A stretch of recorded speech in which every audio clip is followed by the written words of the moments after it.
La République islamique d'Iran est aujourd'hui l'une des destinations privilégiées de bon nombre de Sénégalais, et ce pour plusieurs raisons. Vous savez, 50 ans de coopération, 50 ans d'amitié entre l'Iran et le Sénégal. Alors nous avions eu pour objectif de développer des relations communautaires pour que cette coopération entre le Sénégal et l'Iran ne soit pas seulement une affaire de chef d'État, mais une affaire de communauté. Et par le biais du sport, on a comme ambition de jouer des matchs amicaux, oui, entre le CAS Sport et l'équipe de Sbaha, en y montrer davantage que les deux peuples sont ensemble et que les deux peuples ont une amitié qui mérite d'être fêtée aujourd'hui. C'était dans le cadre du travail. Et je peux dire que j'étais agréablement surprise lors de mon séjour en Iran. Nous avons été en Iran dans le cadre de la coopération entre deux villes, la ville de Dakar et la ville de Isfahan. Et nous avons été conduits par monsieur le maire Ibrahim Seydi, qui était le chef de la délégation. Et nous avons assisté en Iran à une grande foire, un grand salon. C'était une visite d'affaires. C'est une délégation qui a été conduite par le président national, Cheikh Cissé, et qui a eu à passer par l'ambassade d'Iran à Dakar, mais aussi, d'après des efforts de l'Union des chambres de commerce qui nous avait invités, mais en filigrane, il y avait aussi le travail de l'ambassadeur du Sénégal là-bas, à Téhéran. Alors, nous avons été invités donc, par l'Union des chambres de commerce d'Iran, et c'était au terme d'échanges qui a poussé des relations d'affaires, et jusqu'à présent on suit les dossiers de près. Nous sommes une organisation de femmes qui vise à faire des collaborations internationales pour vraiment faire un échange entre les femmes, parce qu'on sait que le monde actuel appartient aux femmes leaders. Donc dans ce cadre, nous visons vraiment les pays qui se sont développés à travers les femmes actives et les femmes leaders. Donc sur ce, nous avions choisi l'Iran pour y aller et vraiment voir le modèle de développement appliqué par les femmes là-bas. Et vraiment en termes d'expérience et de résultats, nous avons été très satisfaits. J'ai été impressionné par la qualité des produits iraniens amenés ici à Dakar par une commerçante. Et du coup, j'ai pris la décision de me rendre en Iran pour essayer d'acheter des produits. Et vraiment, j'étais complètement satisfait une fois présent en Iran. L'une des particularités de la République islamique d'Iran émane de l'esprit d'ouverture de son peuple, mais aussi de son hospitalité. Mais ce qui m'a le plus séduit en Iran, c'est l'humanité des gens. J'ai rencontré des personnes, au-delà des indices de perception que les gens peuvent avoir, c'est de magnifiques personnes. Les Iraniens sont un magnifique peuple. Où le peuple et la communauté sont très très hospitaliers. Alors, c'est pourquoi je voudrais apporter ce sentiment de fierté, ce sentiment de reconnaissance vis-à-vis de ce peuple iranien. Et qui est un pays très chaleureux, très chaleureux. Chez nous, il y a un terme qu'on utilise, la teranga sénégalaise, mais on peut dire ça des Iraniens. Parce que si vous êtes... ce que j'ai senti du plus profond de moi, quand je suis arrivée en Iran, de l'aéroport jusqu'à l'hôtel Espina Palace, je n'ai eu que des gens chaleureux qui m'ont bien accueilli, qui ont voulu me mettre à l'aise. Et sincèrement, avant d'y aller, j'étais trop réticente. Je n'ai même pas voulu faire 2 jours là-bas et j'ai regretté pourquoi je ne suis pas restée un peu plus. C'est un peuple souriant, un peuple travailleur, mais ce qui m'a le plus frappé, c'est que je pense que Téhéran est la ville la plus verte du monde. Tu passes dans les rues de Téhéran, tu vois qu'ils ont sacralisé la nature je veux dire, les arbres, les fleurs, les feuilles, tout est sacralisé et il y a beaucoup d'espace vert à Téhéran. Ce qui m'a le plus marqué, c'est surtout l'engagement des populations. J'ai trouvé un peuple très intelligent. Je le disais à mon ami avec qui nous étions ensemble, je lui disais que, vous savez, la réussite de l'Iran, c'est l'éducation. Iran, the first thing we have noticed is there are people. La première chose que vous remarquez quand vous arrivez en Iran, c'est l'accueil chaleureux et l'esprit d'ouverture, l'hospitalité des Iraniens.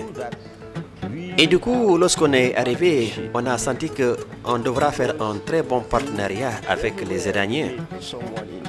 Parce qu'à n'importe où vous partez, les gens sont prêts à discuter et échanger avec vous. Et ça, c'est important. Et du coup, le contact n'a pas été difficile. En plus, nous avons la même religion. Je peux même dire aussi la même culture, même s'il y a une petite différence. Can say maybe same culture, but even if it's a little bit different, but the difference is not deep about. Nous avons été dans beaucoup de pays, notamment la Russie, la Pologne, Varsovie, jusqu'à Milan. Mais j'avoue que l'hospitalité et l'accueil que nous avons eu en Iran, nous ne l'avons obtenu nulle part. Ce qui montre que c'est un peuple très accueillant. Placé sous embargo pendant plusieurs années, l'Iran est aujourd'hui une des puissances mondiales grâce à ses nombreuses réalisations. Et c'est un pays extrêmement bien organisé. Et on était particulièrement frappé par l'organisation. Sur le plan politique, sur le plan international, l'Iran est une force en présence. C'est une force sur laquelle la diplomatie peut compter. Aujourd'hui, je pense qu'il y a l'axe des Occidentaux, mais l'autre axe de facto, sur le plan commercial, sur le plan diplomatique, sur le plan militaire, sur le plan culturel, nous sommes très ancrés avec l'Iran. Et l'Iran est présent au Conseil des Nations. Et ça, c'est très important. C'est fondamentalement important qu'un pays qui a une histoire assez glorieuse, une histoire assez profonde, puisse aujourd'hui marquer cette mutation. Le monde est en train de faire de très grandes mutations. Et qu'il faut savoir se positionner. Et l'Iran est très bien positionné par rapport à la sortie de la Covid-19, la crise en Ukraine, les relations avec les États-Unis, les relations avec la Russie, la Chine. Aujourd'hui, on ne peut pas citer ces pays sans ne pas citer l'Iran. Et l'Iran, c'est un pays vraiment un très grand pays, un pays économiquement ancré sur eux-mêmes, qui défendent très bien leur culture. Et sur le plan géopolitique qui sont présents, c'est un pays sur lequel nous, Sénégalais, on devrait revoir vraiment notre position, surtout par rapport à l'axe commercial. À l'axe commercial, je pense que, moi je l'ai toujours dit, dans le cadre de la migration par exemple, beaucoup de nos commerçants vont dans les pays européens, mais pourquoi pas dans ces pays asiatiques? Pourquoi pas dans ces pays asiatiques? L'Iran, moi c'est un pays que j'ai beaucoup admiré par rapport à leur position, par rapport à leur détermination sur des questions géopolitiques internationales où vraiment ils arrivent à porter un équilibre de position. Et ça, il faut le saluer. Oui, c'est un facteur de développement parce qu'en termes de religion, on voit que vraiment, d'ailleurs, la plupart des citoyens là-bas sont des musulmans. Donc, de par l'éducation islamique et tout, on voit un autre facteur de développement purgé de la religion, ce qui est aussi très important, sachant que dans l'islam, vraiment dans le Coran, on trouve ce qui fait vraiment marcher une société, un pays. Donc ils sont en train de suivre ce facteur de développement, ce modèle de développement et ce qui les a bien réussi. Et puis ce qui est intéressant, c'est qu'il y a des multinationales qui travaillent là-bas et qui produisent, pas pour le marché iranien, mais qui produisent et exportent dans tous les domaines d'activité, que ce soit dans le domaine de montage des véhicules, dans le domaine des unités industrielles. Nous avons visité il y a une unité de chaussures qui fait 3 millions de paires de chaussures par jour. Vous voyez, donc ça, c'est pas pour le marché iranien. Alors, on a visité d'autres fabriques, d'autres industries, de différents secteurs d'activité, et nous avons trouvé une population active en tout cas des gens, des hommes travailleurs, des hommes d'affaires dynamiques, des femmes d'affaires dynamiques et des chambres de commerce qui coordonnent tout ça. Et ces chambres de commerce sont très bien équipées avec leur siège, leur siège, leur bureau, en tout cas très moderne. Et puis la particularité, je termine sur ça pratiquement, c'est que tous les immeubles que vous voyez, c'est des immeubles qui ont -4, -5, -6, jusqu'à avoir niveau 0 avant d'avoir +1, +2, +3. Contrairement aux allégations que j'ai eu à entendre dans les médias, que j'ai eu à lire, c'est vraiment l'opposé de ce que j'ai entendu. C'est le contraire. Les gens sont chaleureux, ils sont accueillants, les infrastructures sont développées. Ils tiennent vraiment au développement et ils ont des facteurs, ils ont touché des secteurs, des facteurs qui vraiment, je dis, beaucoup de pays auront à faire la même chose pour un développement vraiment explosif parce que j'ai vu la manière dont ils travaillent, comment ils s'y prennent et leur ambition, c'est vraiment à saluer. C'est un pays qui a appris à se développer tout seul, ce qui est très important. C'est un pays qui n'a pas authentiquement besoin d'autres grandes puissances pour se faire. C'est un pays qui, après une révolution, a su se construire tout seul. Moi, je pense que c'est très important et c'est vraiment à saluer et que les pays africains vraiment se doivent d'avoir cette même vision, d'apprendre à se développer et à se relever tout seul. C'est très important. En Iran, il y a des chercheurs. En Iran, le peuple iranien aussi est très ouvert parce que vous allez voir que même une minorité de chrétiens qui vit même en Iran est acceptée. Nous avons visité tout. Et l'éducation est très développée. Moi, en tant que technicien de l'éducation, j'ai constaté que l'éducation en Iran est en avance, sincèrement. Alors, et c'est ce qui fait qu'aujourd'hui, les résultats au plan scientifique en Iran sont des résultats très intéressants. La population, le peuple iranien est travailleur, ils aiment le travail, ils ont assez de moyens de transport et ils se lèvent tôt pour aller au travail. En tout cas, pour celui qui s'y rend, il sera vraiment satisfait. J'ai rencontré des hommes accueillants et formidables. Et puis la vie n'est pas aussi chère, hein? Donc surtout le loyer dans les hôtels par exemple de 5 étoiles, on ne paie pas assez d'argent et vraiment on a tout à sa disposition. En tout cas, il y a beaucoup de marchandises et en tout cas pour toute personne qui veut faire le commerce, l'Iran est la bonne destination. Vraiment, j'aime bien ce pays.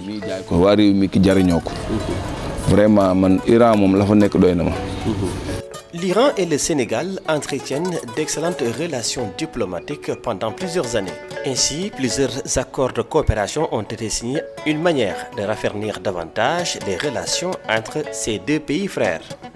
Les relations ont intérêt à être raffermies, ont intérêt à être, disons, permanentes.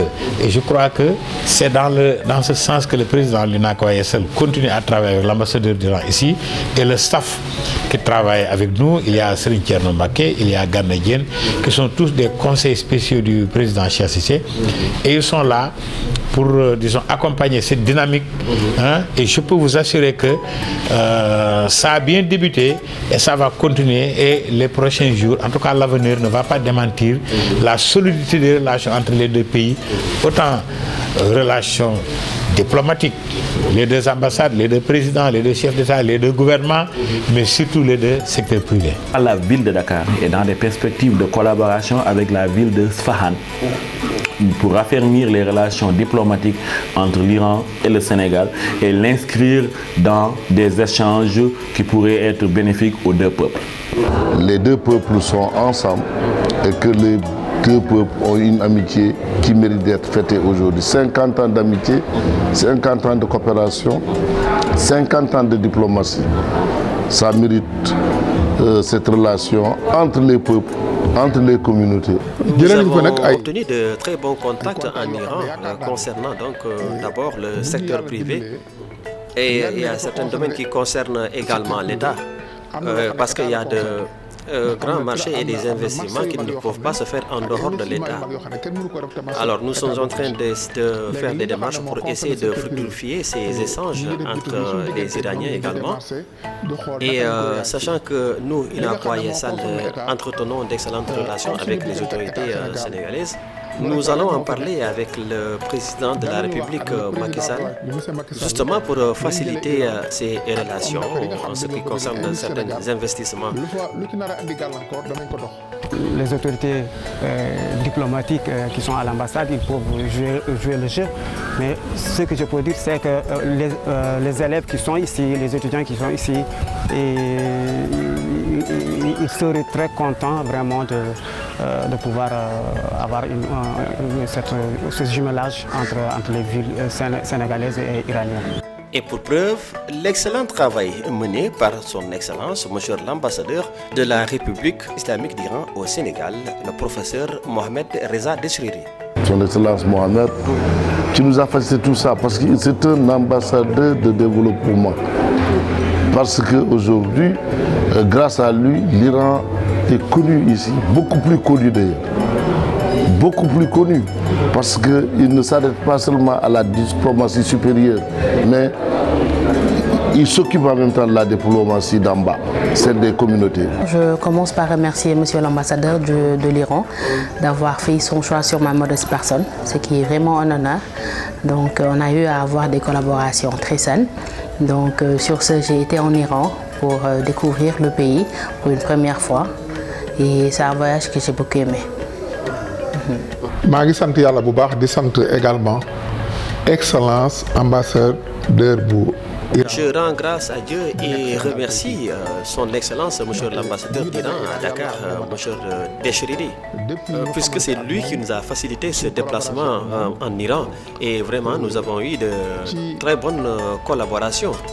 Monsieur l'ambassadeur, c'est lui qui nous a également facilité et nous a donné certaines adresses sur place en Iran. Et vraiment aussi, une fois en Iran, ils nous ont accueillis à bras ouverts et nous ne l'avons eu dans aucun pays. Donc yoon bi mën naa ne yàlla ak moom bi ñu demee Iran itam defal nañu loo xam ne mosuma ko am ci benn réew. Et il y a moins de protocoles, pas de difficultés. Par exemple, nous, pour aller en Iran, les histoires de visa, c'était pas compliqué. Il fallait juste faire les formalités et on a eu la chance d'être... L'ambassadeur a tellement compris les choses qu'il nous a reçus lui-même dans son bureau avec toute la délégation de Dakar pour nous souhaiter bon voyage et tout cela. Et ça dénote d'une valeur diplomatique extraordinaire. Et là aussi, nous sommes dans des perspectives de collaboration. En tout cas, la ville de Dakar est dans des perspectives de collaboration avec la ville de Sfahan. Je remercie Monsieur l'ambassadeur de l'Iran qui vraiment est très ouvert, qui vraiment nous met dans les conditions vraiment d'avoir accès en Iran et de découvrir ce qui est là-bas et de faire un échange. Vraiment, c'était un plaisir et je compte y retourner. Wow, je remercie Monsieur l'ambassadeur. Je remercie de passage son Excellence, Monsieur l'ambassadeur, puisqu'il m'a facilité le voyage en Iran. Et nous avons eu à échanger. Cela témoigne que vraiment c'est un homme intègre et ouvert, son Excellence, Monsieur l'ambassadeur, que je félicite et je salue de passage. En tout cas, il fait un excellent travail ici au Sénégal. Vraiment, ce qu'il doit faire. L'Iran doit également son salut grâce à l'une de ses figures emblématiques, en l'occurrence le guide des suprêmes, Feu Imam Khomeini, une référence mondiale qui a su inculquer à son peuple des vertus telles que le travail, la loyauté, la discipline, entre autres. Khomeini, c'est toute une histoire, hein. C'est le symbole de l'Iran. Vous savez, il y a des gens qui marquent leur histoire et marquent leur époque. Et Imam Khomeini, pour tout le respect que je dois, a marqué son époque, son histoire. Alors, et aujourd'hui, ces empreintes sont en train de se développer. Et même c'est pourquoi je souhaite que la nouvelle génération comprenne les enjeux et ne pas se verser dans une violence qui n'a pas de sens. L'imam Khomeini, bon, depuis plus de 30 ans, on entend Imam Khomeini, mais c'est une fois qu'on met les pieds au niveau de l'Iran qu'on comprend un peu le niveau où il a amené son peuple. Parce qu'un peuple, il faut le guider vers le développement, il faut le guider vers le progrès, mais il faut aussi l'enraciner sur ses valeurs. Et donc tout cela a fait que vraiment, voilà, je constate que le peuple lui voue un énorme respect. Et les guides spirituels en général sont énormément respectés en IRA. Et ça, je pense que c'est une bonne référence et ils ont su amener leur pays, malgré toutes les vicissitudes, toutes les difficultés liées aux relations internationales un peu compliquées. Ils ont amené leur pays dans un niveau de développement qui n'envie vraiment personne. C'est une référence, c'était un révolutionnaire. Donc une fois là-bas, on a vu que vraiment tous les grands du monde ont réussi leur combat sur des révolutions vraiment pacifiques, je peux bien dire. Donc Imam Khomeini est une référence. Une fois là-bas, on voit la manière dont vraiment les gens l'aiment en Iran, mais surtout partout dans le monde.